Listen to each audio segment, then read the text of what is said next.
So ayan guys, for today's video, may 2 ways tayo kung paano nga ba makapag-download ng LokLok app. So para sa mga iOS users, pwede tayong mag-download sa App Store, and para naman sa mga Android users, pwede naman sa Google Play Store. So ayan, i-open ko na yung aking Google Play Store. And then pagka-open guys, mula dito sa homepage, pumunta lang tayo or itap natin yung search bar.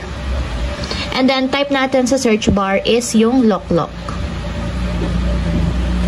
So, ganito yung itsura guys ng application. So, kulay purple yung logo niya. Nakalagay is LokLok Drama, Movie, and Anime. So, meron siyang 4.7 ratings, 72 megabytes yung file size niya, and meron lang naman siyang 10 million downloads worldwide. So, tap na natin yung install para ma-download na siya sa ating mobile device. And wait natin guys hanggang sa matapos ma-install.